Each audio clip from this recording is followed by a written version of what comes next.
Alhamdulillah, alhamdulillah, alhamdulillah, wa salatu wa salam ala rasulullah.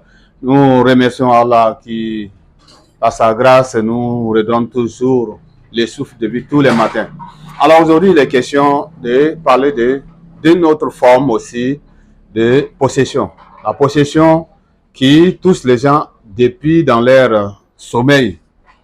Il y a des gens qui se débattent quand ils dorment, il y en a qui se frappent, il y en a qui se grattent. Il y a d'autres qui font plus que tout ça. Il y a d'autres, quand ils dorment, c'est là la chose vient le posséder. Et puis, désormais, la personne reste comme ça, sous forme la personne reste morte. Puis pendant longtemps, d'autres peuvent se réveiller avec ça comme ça. Et d'autres, la possession peut les toucher la nuit jusqu'au lendemain midi avant qu'ils ne se réveillent. D'autres aussi vont faire leur crise dans leur sommeil. Et après, la crise va partir, ils vont continuer leur sommeil. Et c'est quelqu'un d'autre qui sait souvent. D'autres aussi, vous allez aussi trouver souvent aussi des grandes personnes qui font aussi des pipis au lit. Toutes ces choses-là, c'est les formes des possessions, des mauvais esprits, les djinns. Alors, si vous constatez toutes ces choses-là avec vos femmes, il n'est pas question, comme on constate aujourd'hui, quand une femme pisse au lit, on la divorce. Est-ce que si elle a un palud, est-ce qu'on va la divorcer?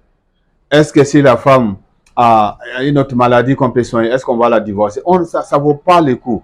Alors les djinns ont mis dans la tête des gens que quand une femme pisse au lit, alors si tu la maries, tu vas avoir des problèmes. Ça, c'est des considérations anciennes qui ne tiennent pas. Il s'agit des maladies mystiques. Les maladies mystiques sont soignées et c'est aussi guéri par la grâce d'Allah subhanahu wa ta'ala. Donc, si l'enfant, on ne parle plus d'enfant, il y a des personnes de 20 ans, de 40 ans qui continuent de pisser au lit. Alors, ces choses-là, je vous dis que c'est une maladie qui est aussi guérissable comme toute autre maladie. Comme malaria, si vous avez ces problèmes, on soigne et ça guérit. Alors, donc, ces genres de choses-là, on n'a pas besoin de chercher des problèmes ailleurs pour venir rajouter encore sur les filles des gens que vous avez mariées. Et vous avez constaté qu'elle a pissé, qu'elle a deux fois, 3 fois, c'est fini, c'est le divorce. Non, ça ne vaut pas le coup.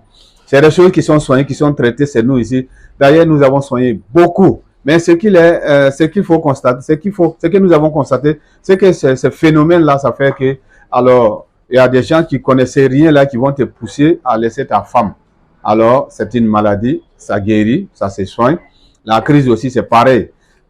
Quand la crise, souvent, généralement, quand l'homme est tombé, et qu'il raconte des histoires, qui dit que c'est moi qui ai tué ta mère, c'est moi qui ai tué ton père, il faut aller faire tel sacrifice, et puis les gens courent pour aller faire ces genres de sacrifices-là. C'est lui qui parle à travers sa bouche-là, c'est votre ennemi, et c'est l'ennemi même de la personne qui est possédée.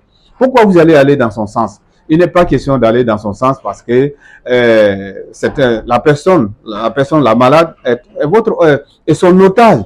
Donc c'est votre frère, c'est votre soeur. Il n'est pas question de lui faire des problèmes. Il n'est pas question aussi de suivre aussi la volonté de ce mauvais esprit-là pour dire qu'on va aller faire son sacrifice, on va aller négocier avec lui, on va aller demander au charlatan pour qu'il nous montre quel sacrifice. Non, il n'est pas question de tout ça. Quand vous faites comme ça, vous aggravez encore la situation de la personne. Et si vous marchez selon la volonté, il va continuer à posséder la personne. Alors quand ça arrive chez nous, qu'est-ce que nous faisons? Nous allons faire le captage. Le captage consiste à attraper les djinns de force. Bon gré, mal gré, nous allons l'attraper pour le chicoter avec la parole d'Allah. Il va abandonner, il va mourir ou il va abandonner, il va fuir, il ne va plus jamais revenir. Et puis c'est comme ça, on va faire guérir, Inch'Allah, par la grâce d'Allah. La personne va guérir aussi simplement comme ça. Alors donc nous veillons à ce que vous ne faites pas du mal à vos malades. Et donc, si vous comprenez, vous n'allez pas faire du mal à vos malades. Donc, d'ici la prochaine fois, alors appelez-nous si vous êtes depuis votre continent là-bas aussi, que vous ne pouvez pas venir dans nos différents centres. Appelez-nous, il y a la possibilité de faire le traitement à distance. Assalamu alaikum wa rahmatullahi wa barakatuh.